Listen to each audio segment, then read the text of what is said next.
Tonight we gather here in Milwaukee at one of the most crucial moments in American history. Just days ago, something that once seemed unimaginable became a terrifying reality. My father came under literal fire as an incredible, patriotic rally turned into a tragedy.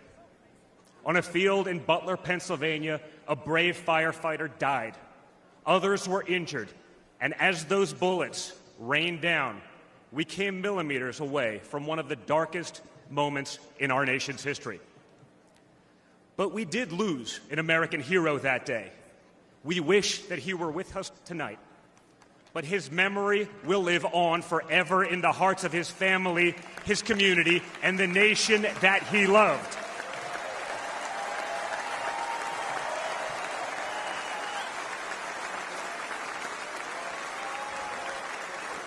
So I would like to take just a moment tonight to express our gratitude for the life and service of American hero Corey Comparator.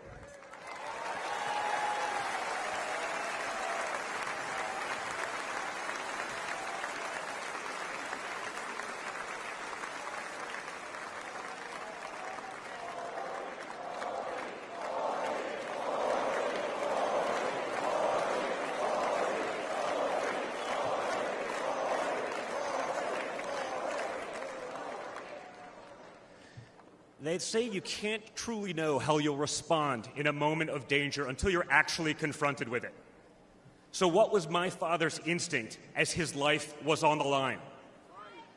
Not to cower, not to surrender, but to show for all the world to see that the next American president has the heart of a lion.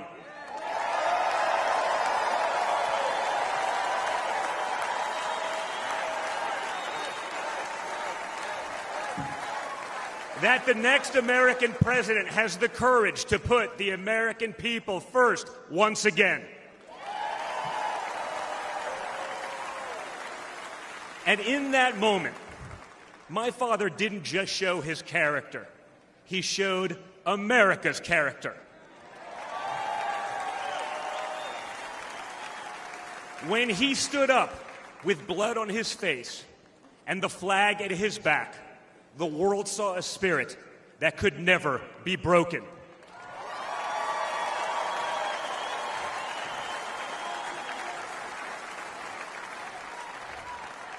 And that is the true spirit of America. America knows what it's like to be down. We know what it's like to be confused and to be afraid. Long before the attempt on my father's life, every American I met was filled with fear and anxiety. They were afraid our country was being torn apart. They were anxious about the massive and chaotic invasion of illegal aliens across our border. They were deeply concerned about partisan lawfare, education indoctrination, and attacks on freedom of speech. Most terrifying of all, they saw that our leaders didn't care, or worse, that they joyfully aided and abetted the erosion of our rights. And the lies. Oh, yeah, the lies. We won't ever forget the lies. From left-wing politicians, from their allies in the media, when you hear them in a row, you fully understand the extent they have gone to divide this great nation. They lied about Russia collusion. They lied about Hunter's laptop. They lied about Joe Biden's fitness for office. They lied about the border being secure. They lied about inflation being transitory. They lied about how they would safely withdraw from Afghanistan. They lied about Biden being a, quote, moderate. And they told one nonstop lie after another about my father. But they could only run away from reality for so long.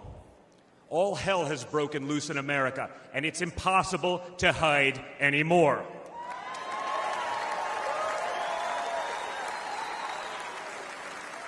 Remember Build Back Better? Instead, we got broke, bumbling Biden.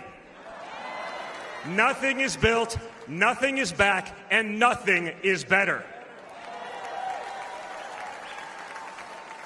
Bridges are collapsing, our credibility is crumbling, and our money is worth less and less every single day. It was just one giant bait and switch, and normal Americans are the ones left holding the bag. Housing costs, gasoline prices, grocery bills just keep going up. Wave after wave of illegal aliens, deadly drugs keep pouring across our border. Meanwhile, pro-crime district attorneys have turned our cities into giant crime zones. They've turned criminals into victims, prosecutors into criminal defense attorneys, and police into public enemies. Left-wing activists are pretending to be educators, teaching our kids that there are 57 genders, but they can't even define what a woman is. On one hand, they think free speech protects their right to expose your children to explicit drag shows. On the other hand, they want to put you in jail for making a meme. It's like the entire world has been turned upside down. Does any of this sound like a country that's going in the right direction? And honestly, who is actually running the country anyway? It's obviously not Joe Biden. So who are they asking us to elect? Seriously, who's running things? Does anyone really know? Is it Jill? Is it Hunter? Barack Obama? Maybe it's the ghost of Corn Pop.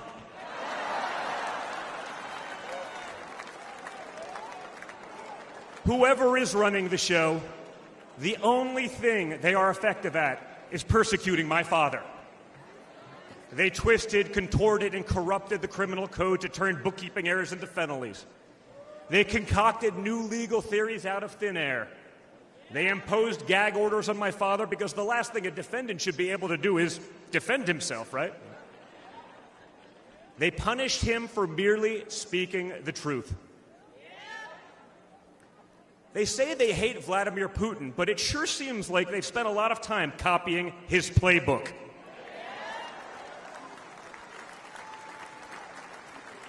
In this country, we don't criminalize political differences.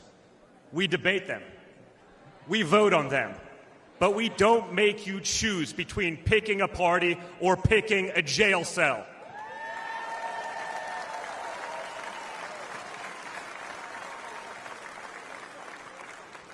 There was a time when the Democrats really wanted what was best for America, even if they had a different way of getting there.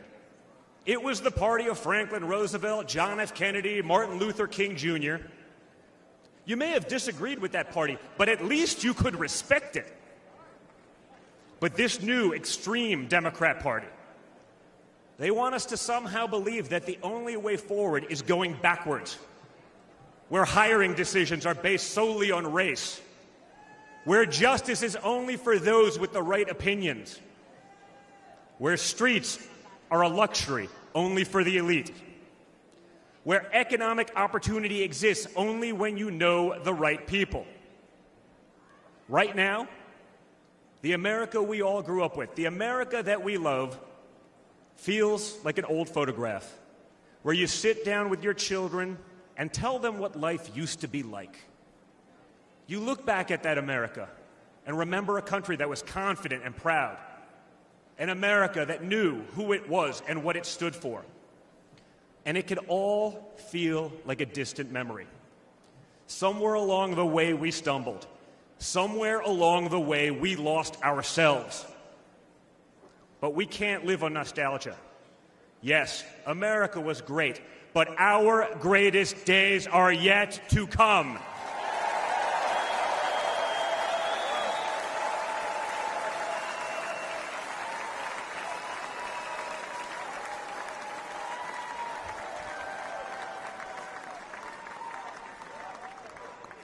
Because no matter how far off that old photo may feel, it's not the end of our story. We're like that man who stood on that platform and felt the bullet pierce his flesh just days ago in Pennsylvania. He may have moved to the ground, but he stood back up.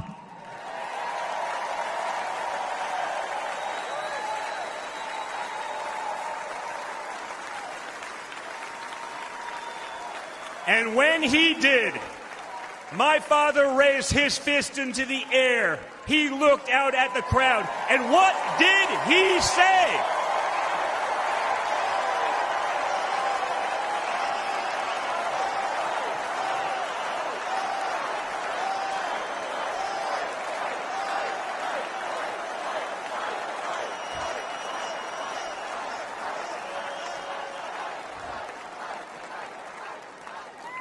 And we will fight.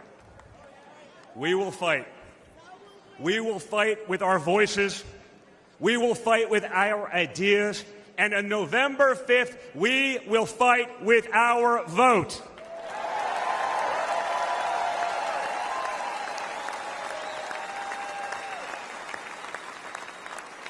I've always been proud of him, but I've never been prouder of my father than I was in that moment. That's when the world found out that there is tough, and then there's Trump tough.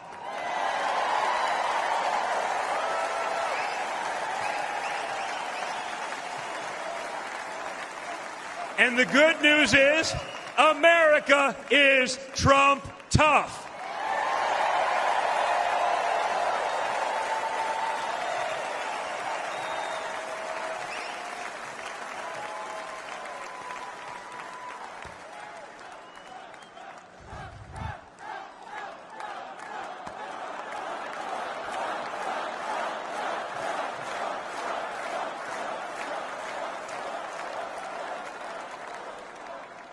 In 1912, more than a century ago, another legendary Republican president came right here to Milwaukee.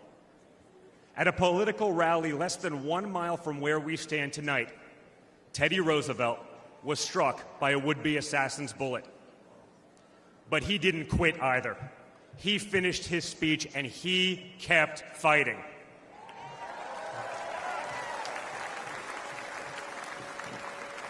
My friends, I don't believe in coincidences, but I do believe in God's plan.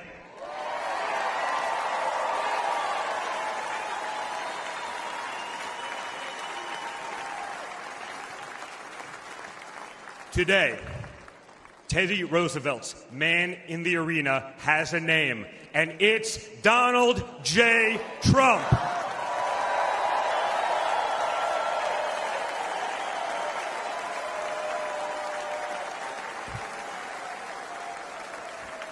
Remember, my father didn't have to run for re-election this year. He doesn't need the money, the fame, the power. Frankly, he doesn't need the witch hunts, the phony investigations, or the political prosecutions either.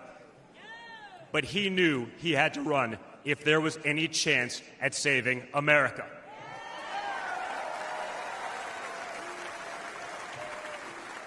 He's not doing it for himself.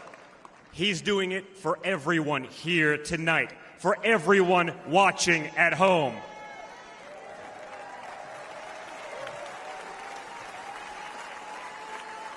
No matter who you are, you can be a part of this movement to make America great again. Look at me and my friend J.D. Vance, a kid from Appalachia and a kid from Trump Tower in Manhattan. We grew up worlds apart, yet now we're both fighting side by side to save the country we love. And by the way, J.D. Vance is going to make one hell of a vice president.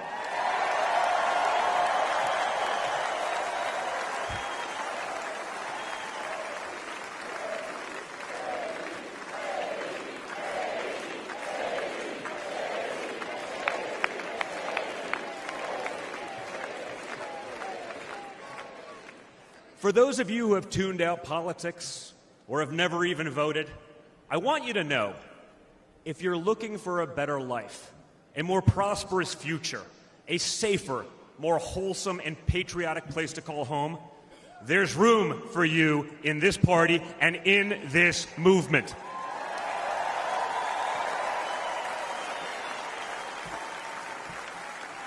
In fact, you're the ones who matter most of all. My father has always said that the people he gets along with best are the people who really work for a living.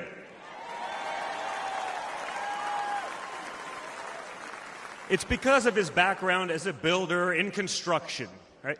In construction, it doesn't matter how smart your architect is if you don't have the best guys laying the bricks.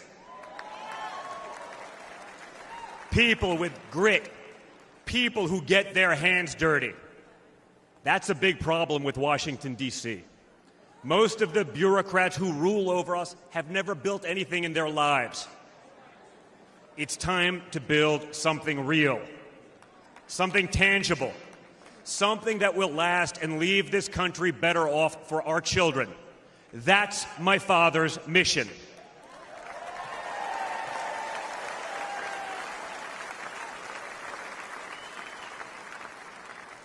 This November, we have a choice. It's a choice between one team that wants to build this country up and another that wants to tear this country down.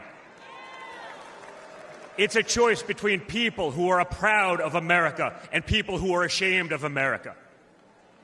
And ultimately, it's a choice between America last and America first.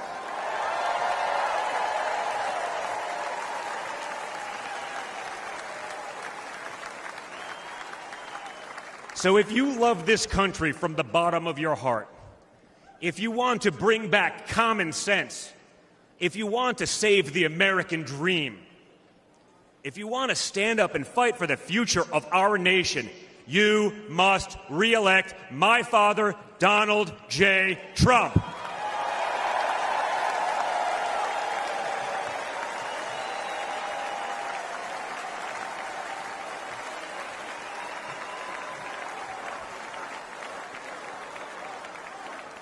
Together, we will make America great once again. Thank you. Thank you, Wisconsin.